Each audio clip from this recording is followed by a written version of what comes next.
Hello আমার প্রিয় ছাত্রছাত্রীরা, আজ আমি ক্লাস 9-এর মডেল অ্যাক্টিভিটি টাস্ক পার্ট 6 বিষয় বাংলা সমস্ত প্রশ্নের উত্তর সুন্দরভাবে বর্ণনা করছি, শুনতে থাকো। 1.1 বর্তমান যুগের ইংরেজি ও বাংলা আত্মনির্ভরশীল নয়। প্রাবন্ধিক কোন অর্থে আত্মনির্ভরশীল শব্দের প্রয়োগ ঘটিয়েছেন? এবং সঙ্গে প্রশ্ন আছে, বর্তমান যুগের ইংরেজি ও বাংলাকে কেন তিনি আত্মনির্ভরশীল মনে করেননি?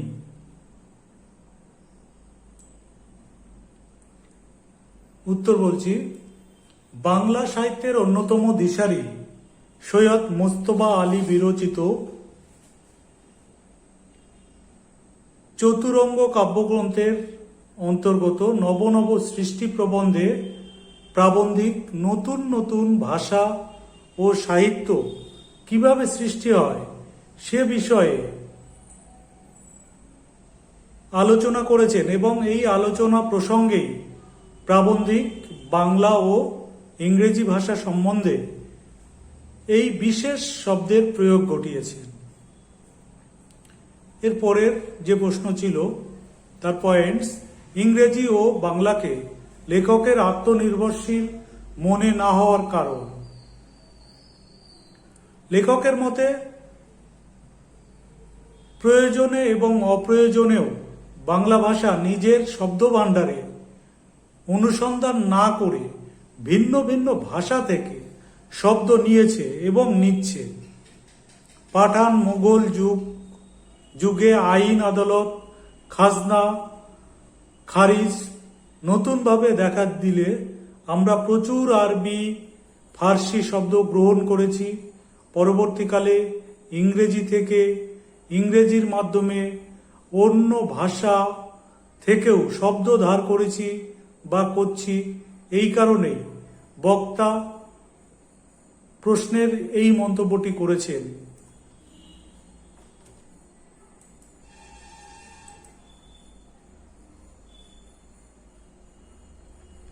পরের প্রশ্ন, আমি এই ঘাসে বসে থাকি।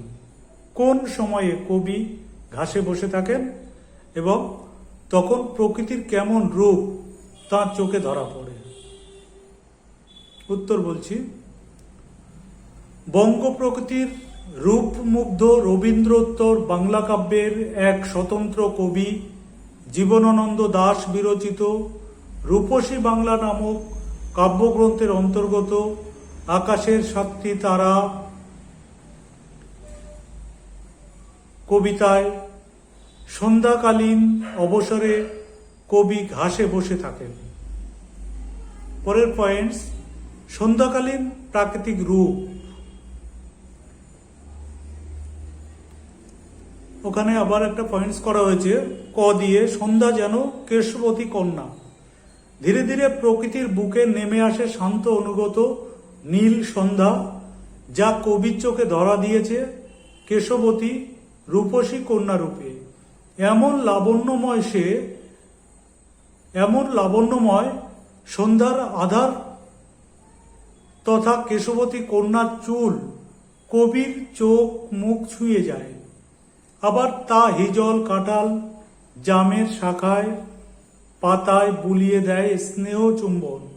কবির মতে পৃথিবীর অন্যত্র এমন কন্যাকে দেখেনি। পরের পয়েন্টস, প্রকৃতির চিত্রময়তা।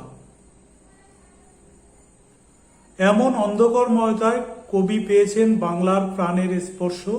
তাই তিনি অনুভব করেন নরম ধান, কলমির ঘ্রাণ, হাঁসের পালক, স্বর, পুকুরের জল, চাঁদা, সরপুটির মৃদু ঘ্রাণ, কিশোরীর চাল ধোয়া ভিজে হাতের শীতলতায় মায়া মমতার স্পর্শ অনুভূত হয়। কিশোরের পায়ে দলা মুথা ঘাসে এবং পাকা বটফলের নীরবে ঝরে পড়ার মধ্যেও ব্যথার প্রকাশ লক্ষ্য করেছেন।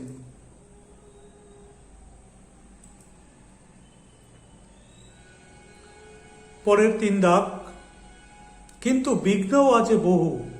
পত্রলেখক স্বামী বিবেকানন্দ ভগিনী নিবেদিতাকে কিরূপ বিঘ্নের কথা জানিয়েছেন।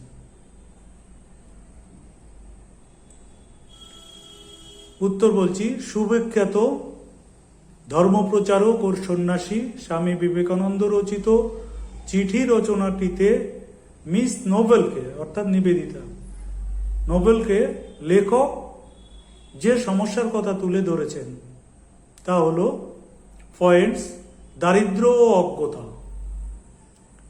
পরাধীনতার অন্ধকারে আবদ্ধ ভারতবাসী একদিকে অসহীন দারিদ্র্যের মধ্যে জীবন কাটাতে বাধ্য ছিল, অন্যদিকে জাতির বুকে কুসংস্কারজনিত অজ্ঞতা পাথরের মতো চেপে বসেছিল। স্বামীজি তাই মিস নোবেলকে বলেছেন, এদেশে এলে তুমি নিজেকে অর্ধউলঙ্গ অসংখ্য নরনারীতে পরিবেষ্টিত দেখতে পাবে। পরের পয়েন্টস, জাতিগত সমস্যা। ভারতীয়দের জাতি ও স্পর্শ সম্পর্কে বিকট ধারণা আছে। ভয়েই হোক বা ঘৃণাতেই হোক ভারতীয়রা শ্বেতাঙ্গদের এড়িয়ে চলে এবং শ্বেতাঙ্গরাও এদেশের লোককে ঘৃণা করে। পরের পয়েন্টস,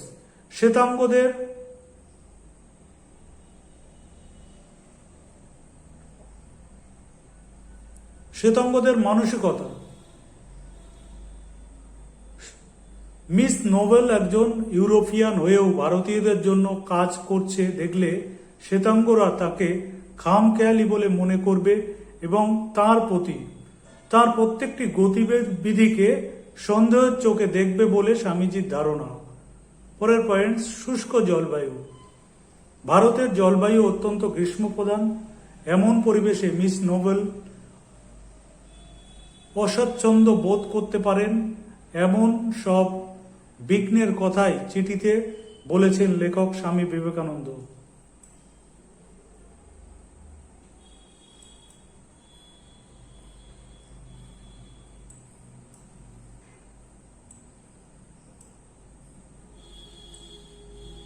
পরে 4 দাগ, নোটে গাছটি বুড়িয়ে ওঠে কিন্তু মুড়োয় না। উদ্ধৃতাংশে নোটে গাছের প্রসঙ্গ উত্থাপনে আবহমান কবিতায় রূপকথার আবেশ কিভাবে রচিত হয়েছে বিশ্লেষণ করো। উত্তর বলছি, রবীন্দ্র পরবর্তী বাংলা কবিতায় পালা বদলের কাণ্ডারি নীরেন্দ্রনাথ চক্রবর্তী বিরচিত অন্ধকার বারান্দা কাব্যগ্রন্থের অন্তর্গত আবহমান কবিতায় যে রূপকথার আবেশ রচিত করেছেন তা হল পয়েন্টস, রূপকথার আবেশ। গল্প কথা অনুযায়ী যখন কাহিনী ফুরিয়ে যায় তখনই নোটে গাছ মুড়িয়ে যায়, কিন্তু প্রকৃতির দাক্ষিণ্যে লালিত পালিত গ্রাম্য সভ্যতার উন্নয়ন শ্লথগতি হয়ে পড়লেও তা স্তব্ধ হয়ে যায় না। প্রকৃতি তাকে নিজের হাতে সাজিয়ে রাখে, সেখানে জীবন বয়ে যায় আপন গতিতে। অপরপক্ষে মানুষের শান্তির খোঁজে প্রকৃতির সঙ্গে লগ্ন হয়ে বেঁচে থাকার আশায় পল্লী বাংলায় ফিরে যাওয়ার ধারা চলতে থাকে। বাঙালির মধ্যে বঙ্গদেশে ফিরে আসার যে অটুট ইচ্ছা, সে কারণেই উদ্ধৃত অংশে নোটে গাছটা মুড়োয় না কথাটি বলা হয়েছে।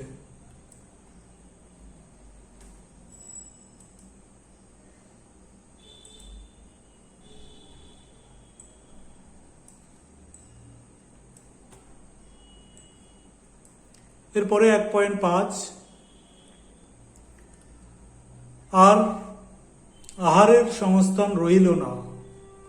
রাধারানী ও তার মায়ের দুর্গতির চিত্র পাঠ্যাংশে কিভাবে চিত্রিত হয়েছে তা উদ্ধৃতাংশের আলোকে আলোচনা করুন।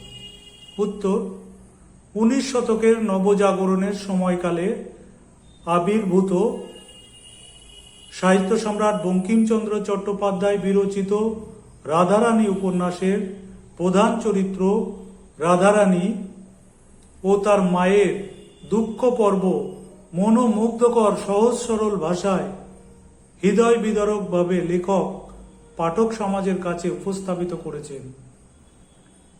পয়েন্টস, রাধারানী ও তার মায়ের দৈন্যদশার কারণ। রাধারানীর পিতার মৃত্যুর পরে তার মায়ের সঙ্গে এক জ্ঞাতির সম্পত্তি নিয়ে মকদ্দমা হয়। সেই মকদ্দমায় রাধারানীর মা হাইকোর্টে হেরে গেলে জ্ঞাতি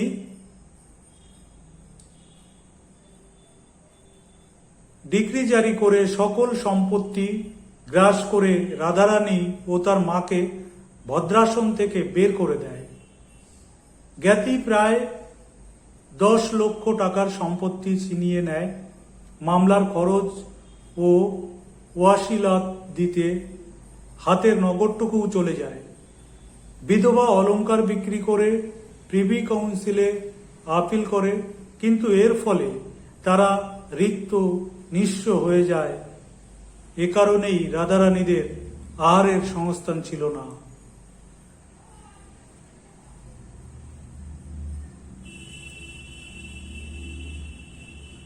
এরপরের 1.6, করভাস যে এখন সাধারণ কাকের থেকে নিজেকে আলাদা রাখতে চায় তার স্পষ্ট প্রমাণ আজকে পেলাম। প্রফেসর শঙ্কু কিভাবে সেই প্রমাণ পেয়েছেন? উত্তর, পয়েন্টস, করভাস সাধারণ কাকের চেয়ে নিজেকে আলাদা রাখতে চায় তার প্রমাণ। দুরন্ত অভিযান, রহস্য ও কল্পবিজ্ঞানের সমন্বয়ে রচিত প্রফেসর শঙ্কুর গল্পে করভাসের যে বর্ণনা প্রখ্যাত চলচ্চিত্রকার সত্যজিৎ রায় করেছেন তা হল, এবার ঘটনার বর্ণনা। পয়েন্টস,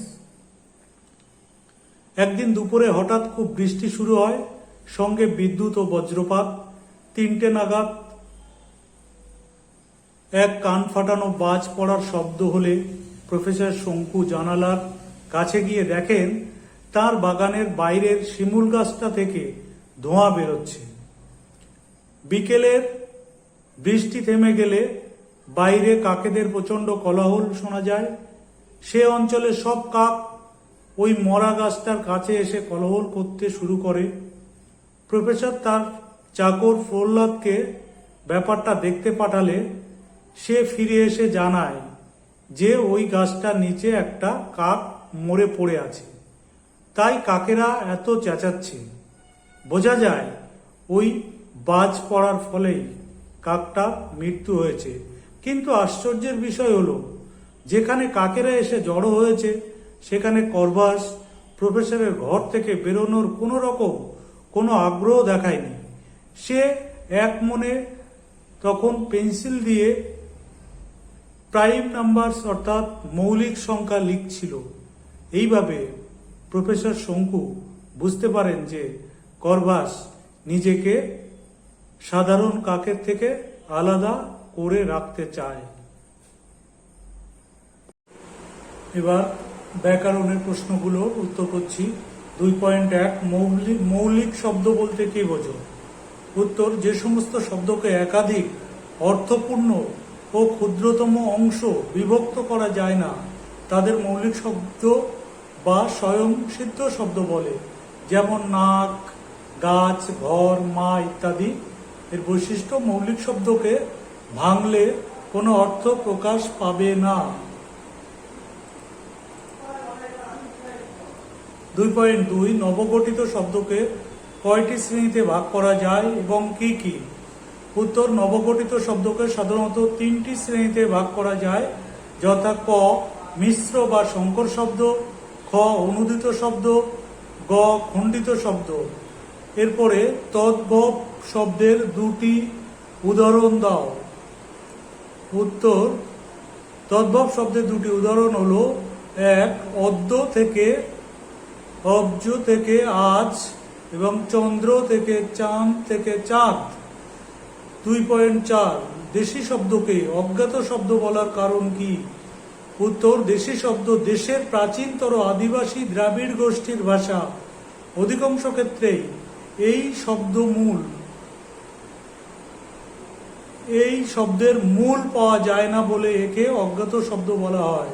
পরের প্রশ্ন, তুর্কি এবং ওলন্দাজ শব্দ ভাণ্ডার থেকে বাংলায় গৃহীত এমন দুটি করে শব্দের উদাহরণ দাও। উত্তর, তুর্কি থেকে বাংলা, এক হচ্ছে খাতুন, দুই হচ্ছে বারুদ।